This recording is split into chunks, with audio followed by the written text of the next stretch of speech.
I didn't notice at first. That morning felt like any other. I drank my coffee black, watched the leaves turning brittle through the kitchen window, and listened to the same old gospel station on the radio.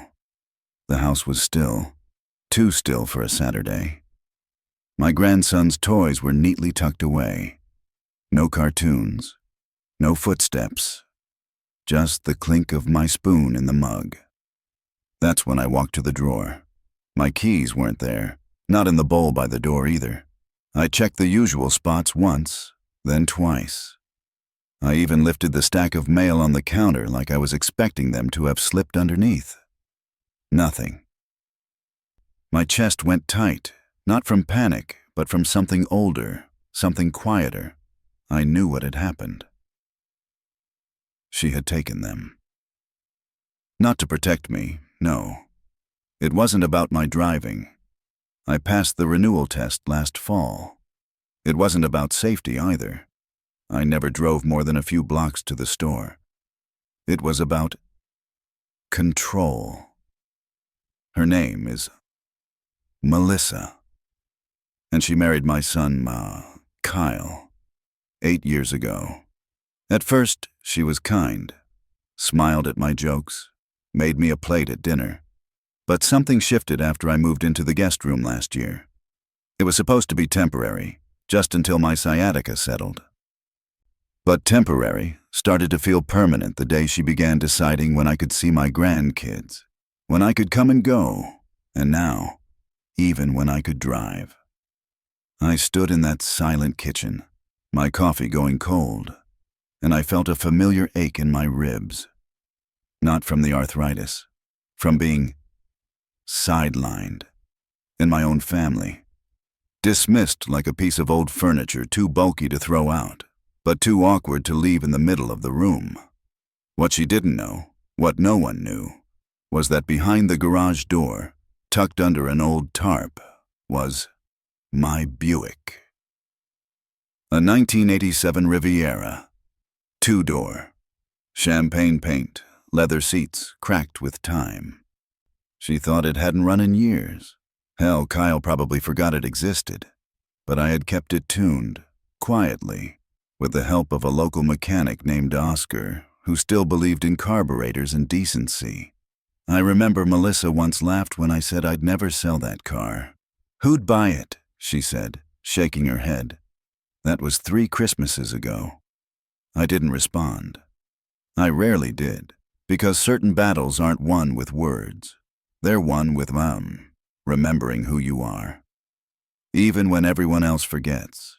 So I finished my coffee, put on my windbreaker, opened the garage, and as the door creaked up and light spilled across that old hood, I whispered, "Not today, Melissa." I slid into the seat like I was stepping back into my own skin, turned the key, and she started, smooth, quiet, like she'd been waiting for me. I pulled out of the driveway without looking back, heart pounding not with fear, but with clarity. She might have taken the keys to the car she knew about, but she couldn't take the one that still had my name written all over it. And as I turned left out of the cul-de-sac, I realized I wasn't just driving.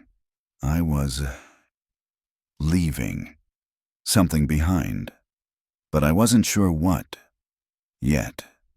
The farther I drove, the quieter my mind got. Not because there wasn't anything to think about, but because the road has a way of organizing grief. Every turn is a decision, every mile a memory. I didn't have a destination in mind, just not home. I found myself heading west, past the industrial park where I used to fix vending machines, past the little Mexican diner where Linda and I would eat on Sundays, back when we were still trying to hold things together. I hadn't been there since she passed. 8 years now. Still hard to say it out loud. The car smelled like vinyl and gasoline. Real smells. Not the lavender-scented fabric softener Melissa used that made the guest room smell like someone else's house. This was mine. It was strange. I hadn't realized how long it had been since I felt that. Ownership. Not of a thing, but of a moment. The city thinned into flat gray fields, the kind Ohio specializes in. Harvest was long over, and the stalks were brittle ghosts. I rolled the window down. The cold wind cut into my face and made my eyes water. It felt honest. As I reached an old stop sign near River Bend, I remembered a conversation I'd buried. Melissa had come home late one night. Kyle was out of town for work. I was watching the baby monitor while she was gone. When she got back, I said, "You didn't call." She looked at me like I'd asked for the moon. "You're not in charge here, Frank," she said. It was the way she said my name that stuck, like I was a stranger. I said nothing, just handed her the monitor and went to my room. But something shifted that night. She stopped pretending. And Kyle, he never asked why I seemed quieter, never noticed that I'd stopped joining them for dinner. Now, on this road, that moment replayed with new clarity. It wasn't about forgetting to call. It was about power. And I'd surrendered it. One small silence at a time. I pulled into a gravel lot near the river, sat there, let the engine idle, watched the water crawl by like it had nowhere to be. I didn't feel angry. I felt awake. Funny how you can live in a house full of people and feel like a ghost. But out here, in this old Buick with her faded leather and AM-only radio, I felt real again. Still, a question was forming in the back of my mind, sharp as ice. What was I going to do next? When I got back, the sun was already pulling shadows across the porch. Melissa's SUV wasn't in the driveway. Good. I needed time to think. I pulled the Buick back into the garage, eased the tarp halfway over it, and shut the door gently, like closing the lid on a secret. Then I walked inside, calm but alert, like a soldier returning from a scouting trip. The kitchen was clean, too clean. No crumbs, no dishes, just silence and the faint scent of lemon disinfectant. The bowl on the counter was still empty. I put my keys in my coat pocket, not in the drawer, not in the bowl. On me, always.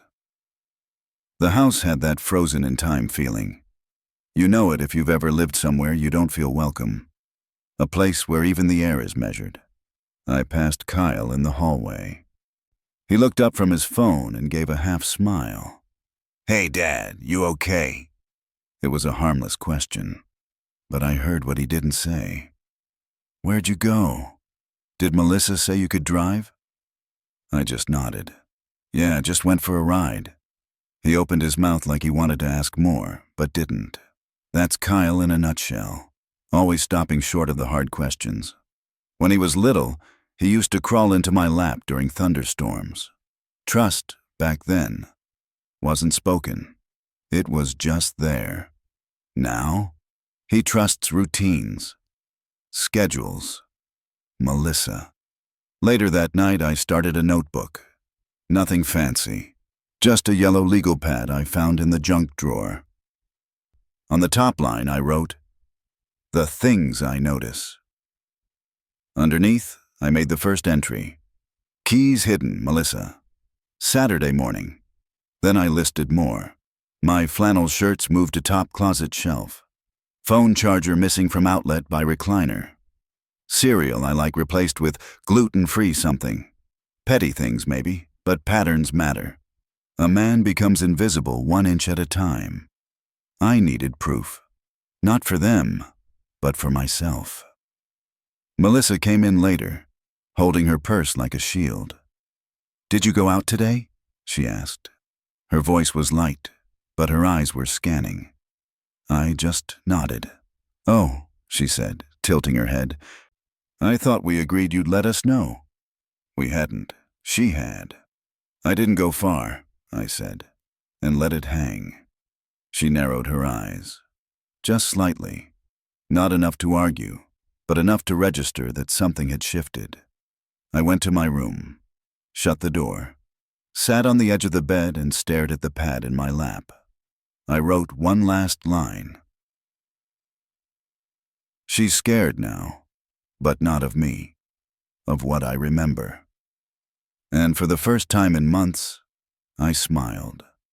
It was small, but it was mine. Still, I knew Melissa wouldn't let this go. The next morning, the cereal was gone. Not just the brand I liked. All of it. Replaced with kale smoothie packets and something called Chia Puffs. The cabinet was rearranged like I didn't live here. I wrote it down. Melissa didn't speak to me at breakfast. Kyle made eggs, said they were going to the zoo later. Be back by dinner, he said. I looked at Melissa. She didn't meet my eyes. Didn't say, do you want to come? Just wiped the counter twice and walked out. So I stayed home. Not because I had to, but because I wanted to see what else would happen. I checked the garage. Buick still there. Tarp untouched. I opened the glove compartment and slid my notebook inside, beneath the original owner's manual. Locked it. Then I walked the perimeter of the house like a man inspecting his own memory. In the backyard, I sat on the rusted bench by the hydrangeas and watched a squirrel bury something. I envied him. He had a plan. Winter was coming, and he knew what he needed to survive it.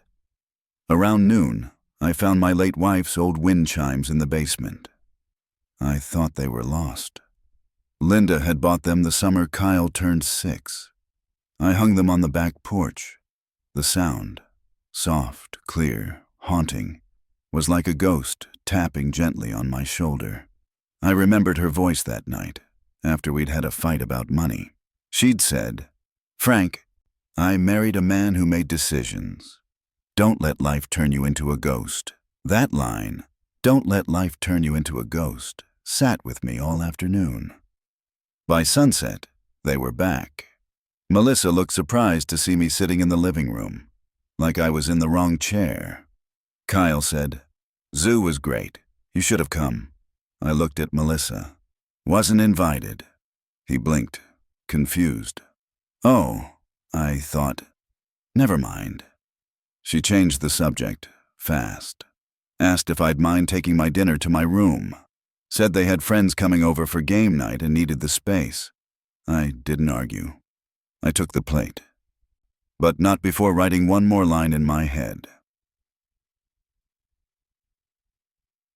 They're not trying to help me feel comfortable. They're trying to make sure I forget I ever belonged. That night I opened the Buick again. Sat in the seat, didn't drive. Just sat there. Let the silence of leather and memory wrap around me like a coat that still fit. I could hear Linda's wind chimes from the driveway. I whispered, I'm still here. But I was beginning to wonder, for how much longer? Tuesday morning I called Oscar. Didn't say much, just, still got that spare carburetor? And he understood.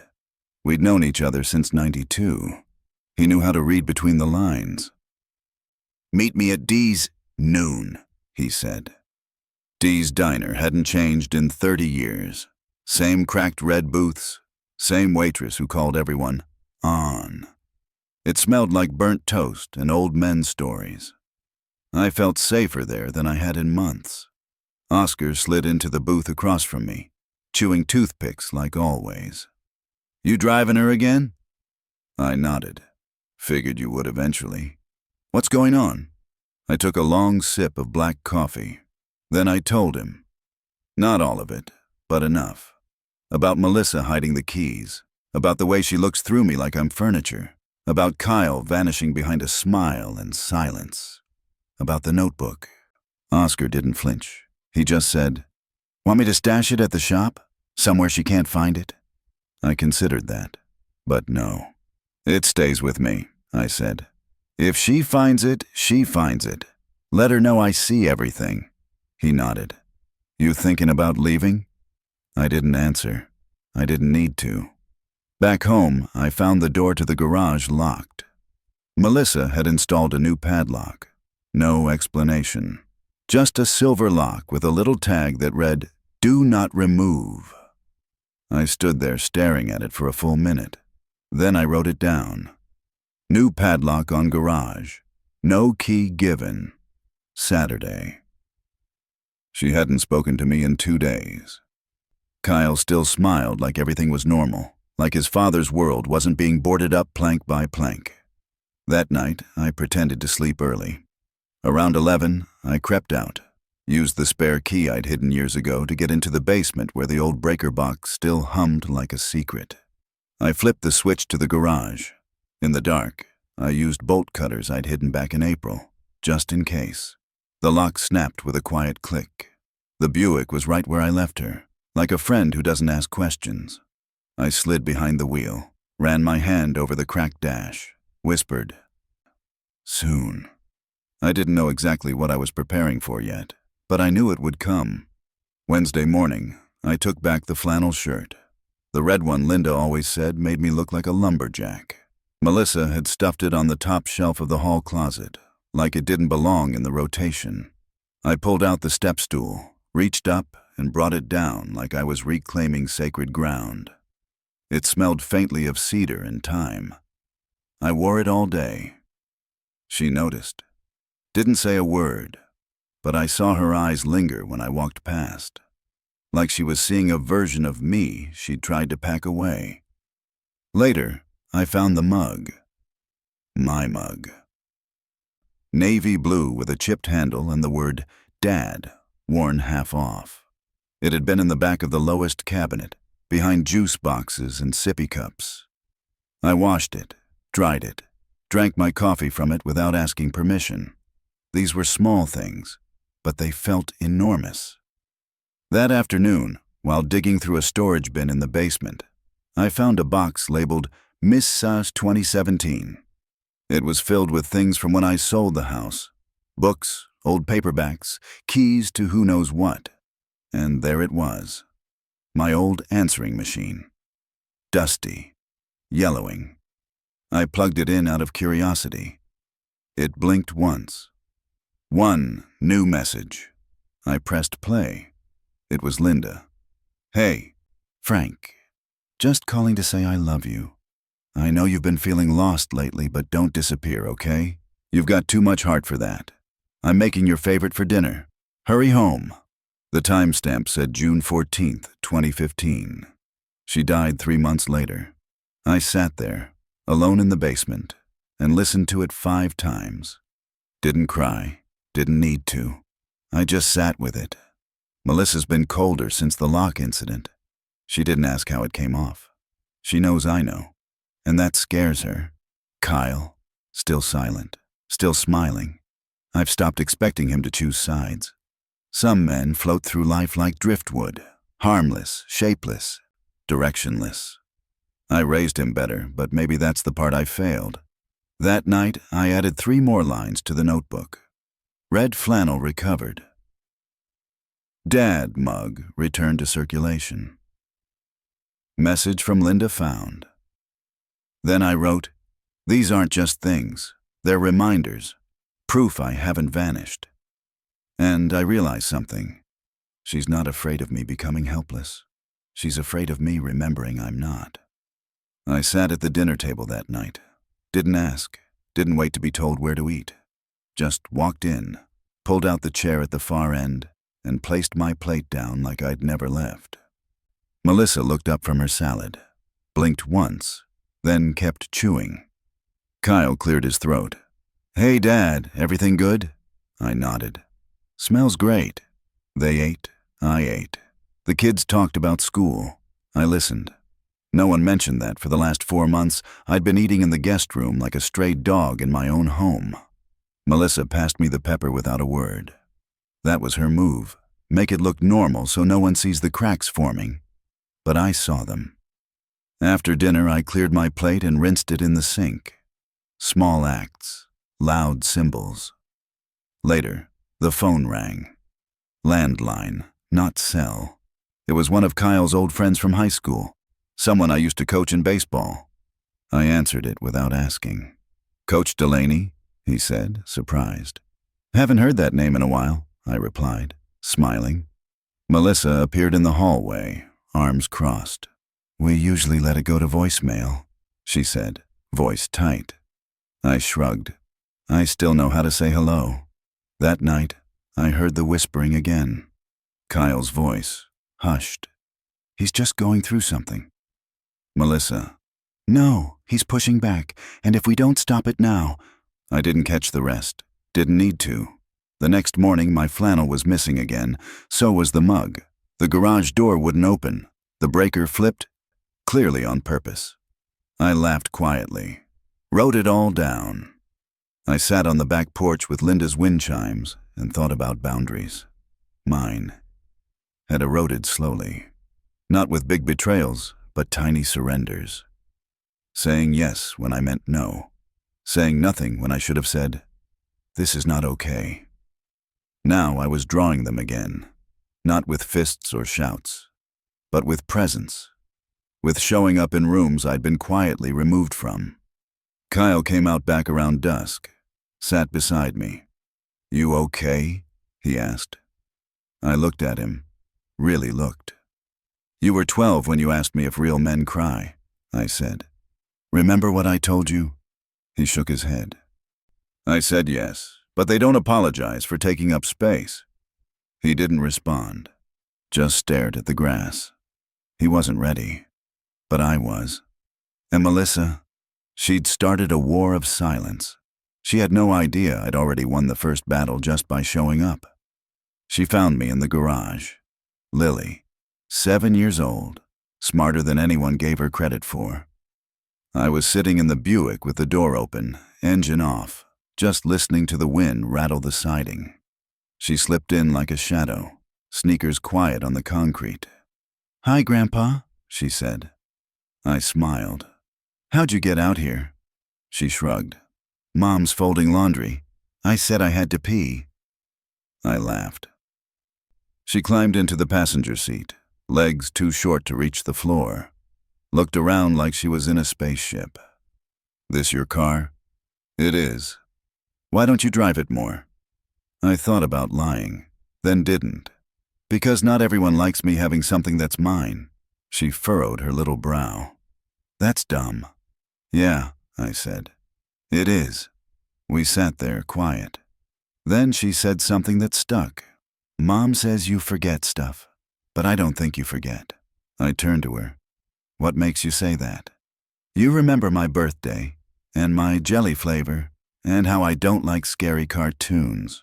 I nodded. "That's right," she smiled. "Then you don't forget stuff."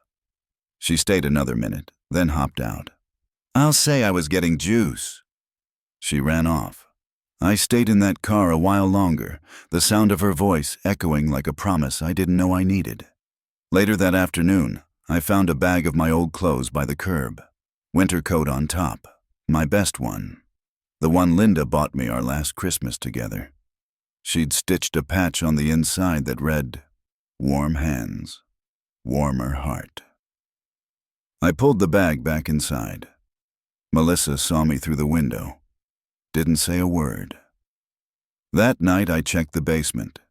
3 toolboxes missing. Some of my best pieces gone. I didn't need to ask. I just wrote, "Tools removed. Donated. Unknown." Coat placed outside. Winter coming. She was making her move, trying to erase me through accidents. But I had Lily's voice in my head now, her tiny defiance. And I had the Buick, and I had my mind. Melissa didn't understand something fundamental. This wasn't just about keys. It was about memory, and I wasn't about to forget what she was doing. Not now, not ever. I called Doris on Thursday. She used to live next door, before her husband died and she moved into a smaller place across town. We'd traded tools, tomatoes, and stories for 20 years. She was one of the few people who still called me Frankie, like it was a name that hadn't been worn down by silence. "Hey, stranger," she said when she picked up. "Everything okay?" "I might need a favor." "Down the line." She didn't hesitate. "Spare room's always yours. You know that." I exhaled. Didn't realize I'd been holding my breath. "Appreciate it, Doris." "Don't let that woman get in your head," she said. "You're still the same man who fixed my back fence in a blizzard." I smiled, wrote down her address in the notebook. That night, Melissa cornered me in the kitchen. "I noticed you've been rearranging things," she said. "I've just been finding what's mine." Her eyes narrowed. "You're causing tension." "I'm writing things down," I said calmly. "That's all." She folded her arms. "Kyle doesn't need this right now. He's under a lot of stress." I nodded. "He's under your thumb. That's a kind of stress." Her mouth opened slightly, surprised. She didn't expect me to say it. I hadn't raised my voice, just met her gaze. She left the room. Kyle didn't say anything when he came home, just gave me a nod like we were both pretending this wasn't happening. That night I wrote, "Doris offered room. Exit plan available." Melissa accused me of stirring conflict. Oh, Kyle, still silent.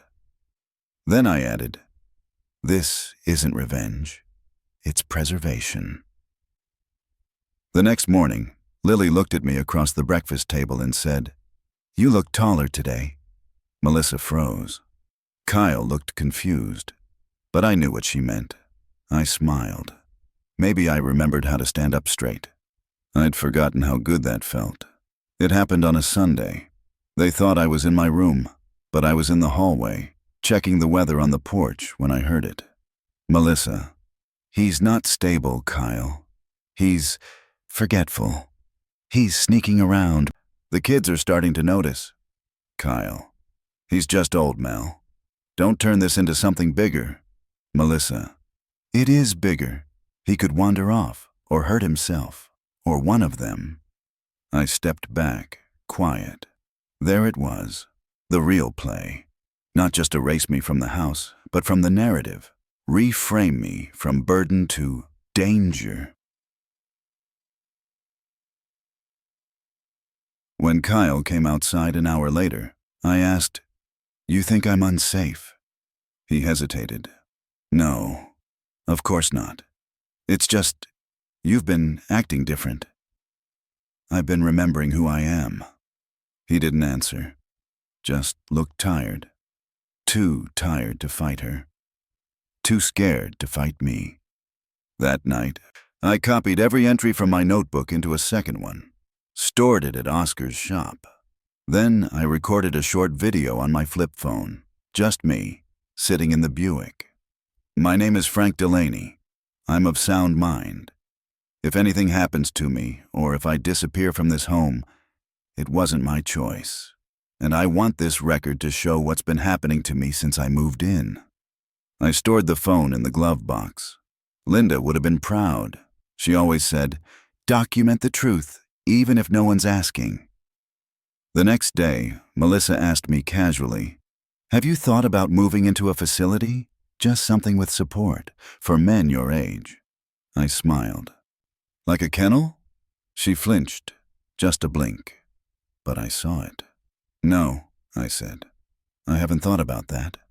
"Well," she said, reaching for her mug, "maybe you should." I stared at her. I'm not the one who's unsafe here. She left the room. Later, Lily gave me a picture she'd drawn. Me in a red flannel, standing next to the Buick, holding her hand. A sun in the corner. Big smiles. She said, "You can put it in your car." I folded it carefully, placed it on the dash. It fluttered a little when I rolled the window down. I sat in that car for an hour that evening, watched the sun go down behind the tool shed. And I knew something for certain. She was about to make her final move. But so was I. It happened on a Thursday morning. The air had that brittle smell, like winter was waiting just beyond the edge of the trees. I went to the garage, humming a song Linda used to play while cooking. Pulled open the door. The Buick sat there, beautiful and ready. But the key wasn't in the glove box. I checked my coat, my nightstand, my hidden drawer. Gone. For a second I felt that old rush of panic, like losing your name. Then I exhaled. Slow, calm. I walked to the far wall of the garage, to a loose cinder block near the floor. Linda had tucked a few things in there back in the day. A spare garage remote, some old photos. And, under a folded napkin, A second set of Buick keys, the ones only she and I knew about. I held them up to the light. Cold metal. Familiar weight. Melissa thought she'd cornered me. She didn't know Linda was still looking out for me. I went back inside, packed a small duffel bag, red flannel, dad mug, Lily's drawing, my notebook. Added a few pictures of Linda and Kyle from better days. Cash from an envelope I'd kept under the mattress. My flip phone. That was all. Lily was at school. Kyle at work. Melissa was in the shower. Perfect. I left a note on the kitchen table. Gone for a drive. Don't wait up. Then I locked the garage from inside, slid behind the wheel, and turned the key. She started on the first try. As I backed out, I glanced at the house one last time. The curtains didn't move. The wind chimes on the porch swayed, whispering Linda's old phrase, "Don't let life turn you into a ghost." I shifted into drive. The neighborhood slid by like an old photograph. The kids' bus stop. The gas station where I used to buy Kyle a chocolate milk after practice. All of it fading behind me. I didn't know if this was goodbye forever, but I knew this was me, not being erased. I drove to Doris's place first, parked out front, texted her, "I'm here, just need to sit for a bit." She came out, wrapped her shawl tighter against the wind. "Frankie," she said softly, "about time." I nodded, eyes wet but steady. About time. I wasn't running away. I was stepping back into my own life. Doris's spare room smelled like cinnamon and old newspapers. I slept for 9 hours straight that first night. No creaking hallway, no light-footed paranoia, no voices behind closed doors. Just stillness, and a bed that didn't feel like a borrowed corner of someone else's life. When I woke, Doris had made coffee, black, strong. No conversation until the second cup. She understood me. Always had. "You look better," she said, sliding a plate of toast across the table. "I feel like a man again," I said, and didn't mean it as a joke. The Buick sat safely in her garage. I wiped it down myself that morning, humming under my breath. I'd never been sentimental about objects, but that car. She had carried the weight of my silence, mile after mile. Melissa texted me once. Just one line. "You can't just leave like that. It's not responsible." I didn't respond. Kyle didn't call. That silence stung more than Melissa's condescension ever could. He was still my son, my blood. But I couldn't carry his passivity anymore. I had to carry myself now. I spent the afternoon copying my notes again, making a third backup. Doris offered to scan them onto her laptop, said I should have a paper trail just in case. That phrase stuck. Just in case. Just in case they try to rewrite the story. Just in case someone asks why a grandfather vanished quietly from his own family photo. Just in case Lily grows up and one day wonders why her grandpa stopped showing up. I thought about writing her a letter. Maybe I will. Doris made stew for dinner. I told her stories. Real ones. Not the half-conversations I'd been limited to for so long. She said, "You were always too gentle for your own good." I looked down at my hand, calloused, trembling slightly. "Not anymore," I said. That night I stood on her porch, wind cutting sharp across my face. I watched cars go by, headlights smearing across the pavement like memories I wasn't ready to let go of yet. I wasn't healed, not even close, but I was free. And sometimes, that's the first breath before the real recovery begins. Dear Lily, if you're reading this, I'm probably still around, just not where you expect me to be. I left because I had to. Not because I stopped loving you. In fact, it's the opposite. Sometimes love means standing up for yourself so the people who watch you, like you, learn how to do the same one day. You're smart, smarter than the adults give you credit for. You saw what was happening, even when they tried to dress it up as grown-up stuff. Here's the truth. I didn't forget who I was. But for a long time, I let other people forget. I let myself become small, so no one else had to feel uncomfortable. I stopped telling stories, stopped asking for my seat at the table. I faded, and it scared me how easy that was to do. But then you climbed into my son, and you looked at me like I still mattered. That moment brought me back. Thank you. Love, Grandpa. I folded the letter, sealed it, and put it in a little envelope with her name on it in my handwriting. Doris said she'd drop it off discreetly. Just tuck it into one of Lily's storybooks during pickup at school. I know which backpack's hers, she said with a wink. Later, over evening tea, Doris asked, "What do you want now, Frank? Not what you lost. What do you want?" It was a question I hadn't let myself ask. I sat with it a while. I want a place that feels like mine, even if it's just a corner. I want to plant something and see it grow. I want to make noise when I feel like it, laugh loud, wear my old shirts without shame. She nodded. That's not too much. Feels like everything, I said. We talked about maybe renting a little apartment together, just as housemates. Doris said she missed the sound of someone in the next room. I said I missed being asked how I take my eggs. The grief was still there, but the air didn't feel so heavy, and that night I added something new to my notebook. I'm not building a new life to prove a point. I'm building it because I still deserve one, and for the first time in a long time. That felt true. The knock came just after dusk. I was watching the evening news with Doris, feet up, mug of decaf in hand. When I opened the door, I didn't feel surprise, just gravity. Kyle stood there, hands in the pockets of his coat, not quite looking at me. "Hey, Dad." "Hey." Long pause. I didn't know where else to go. "You came to the right place." I stepped aside. He came in. Doris gave us space without a word, went into the kitchen, started rustling pots she didn't need. We sat. "I saw the note," he said, "and the garage. And Lily's picture's missing."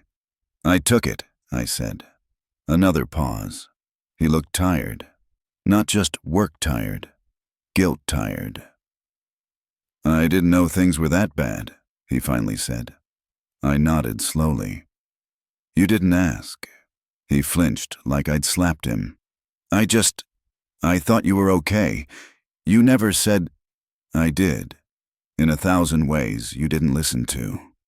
He rubbed his face. "Melissa, she said you were forgetful, that you were starting to lose things." "She was right," I said. "I was losing peace, dignity, belonging. That's a kind of forgetting, too." Kyle looked up at me, really looked, for the first time in months. "I'm sorry, Dad." I nodded. But I didn't rush in to save him with forgiveness. That wasn't the point. "I'm not coming back," I said. "I didn't ask you to." "Good." Silence again.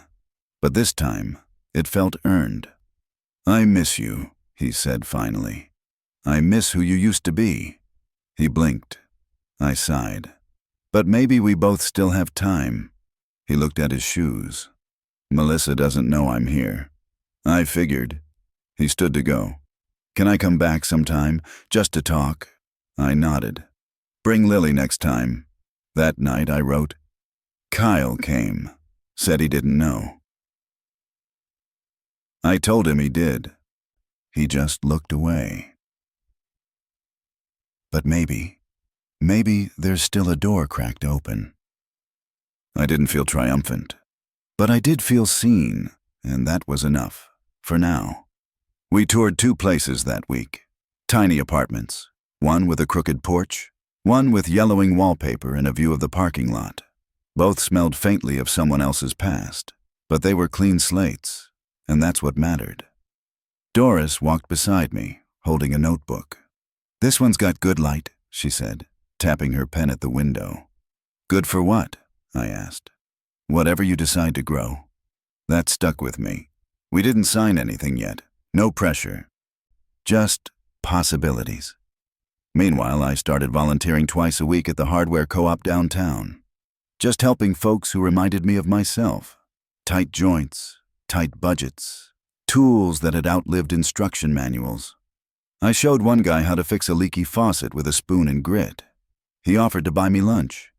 I said yes. It felt strange to be useful again. Not tolerated. Not endured. Useful. Then the package came. Small manila envelope. No return address. Just my name printed in blocky crayon. Inside was a drawing. Me, standing under a tree, holding Lily's hand. Next to us, the Buick. A little bubble above her head said, "This is my grandpa. He's safe."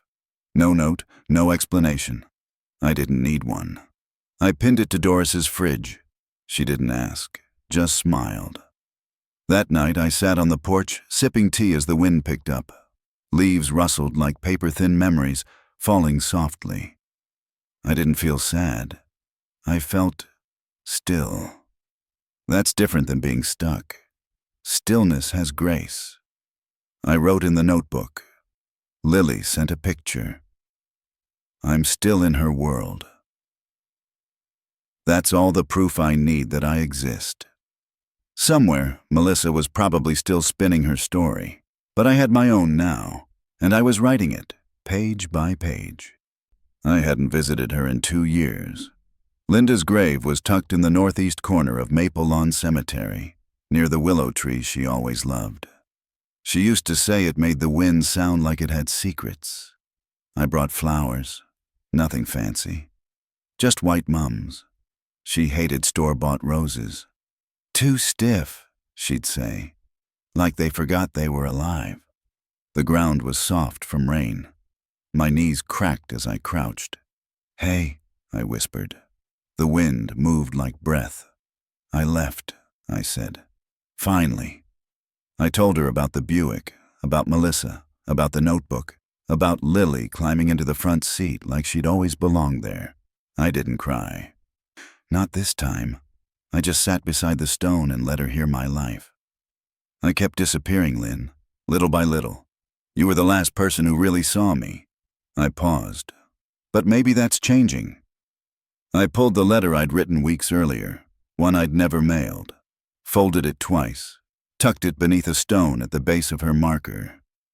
Not a goodbye. Just an update. As I stood to leave, I rested a hand on the cold top of the headstone. You were right. I was turning into a ghost. Then I smiled. But you married a man who makes decisions. The wind picked up. A leaf danced across the path in front of me like it knew the way. That evening, Doris asked how it went. "Like talking to the part of me I forgot I missed," I said. She nodded, said nothing else. We made soup and watched the weather report, and I realized I wasn't just rebuilding. I was reconnecting. To Linda, to myself, to the man who never really left. He just needed someone to remind him he was still alive. They pulled into the driveway around noon. The Buick sat under the carport, polished and still. I was trimming back Doris's roses when I saw Kyle's SUV. He got out first, then Lily, holding a drawing. I wiped my hands on my jeans and met them halfway. Kyle looked thinner, not sick, just worn. "Hey, Dad," I nodded. "You hungry?" He nodded. We didn't say more until we were sitting at the picnic table Doris insisted we keep, even though the legs wobbled. She brought out lemonade and sat a while, then made herself scarce. Lily climbed into my lap like she always used to. "I made you another one," she said, holding out a new picture. This time, it was a house with flowers. Me standing in front, a cat nearby, though I've never owned one. "I love it," I said. Kyle watched, quiet, unsure where to start. Finally, he spoke. "Melissa and we're in counseling. She says I need to set boundaries." I raised an eyebrow. She's right. That surprised him. I needed them too, I added. I just forgot how to draw the line. He nodded, eyes glassy. I let it go too far, he whispered. I thought I was keeping peace, but I was just avoiding conflict. I sipped my lemonade. There's a difference. I'm sorry I didn't see it sooner. I know. We sat like that a long time. No demands. No timeline. Just stillness. Lily played with pebbles near the steps, hummed to herself. As they got ready to leave, Kyle looked at me and said, "Can we try again? Me and you?" I looked him in the eye. "We can try honest this time," he nodded. "Yeah, that." Lily hugged me twice before getting in the car. As they pulled away, I felt something shift. Not the past disappearing, but the weight of it being shared for once. That night I added to my notebook. Kyle brought Lily. We spoke. No defenses. Maybe the story's not over, just different now. I looked at the fridge. 2 drawings now. And for the first time in years, I felt like a grandfather again. We signed the lease on a Wednesday. 2-bedroom apartment. Nothing fancy. But the sunlight poured through the windows like it was welcoming us home. Doris moved in first. Her tea kettle whistled within the hour. I followed with 2 boxes and the Buick parked beneath the complex's only oak tree.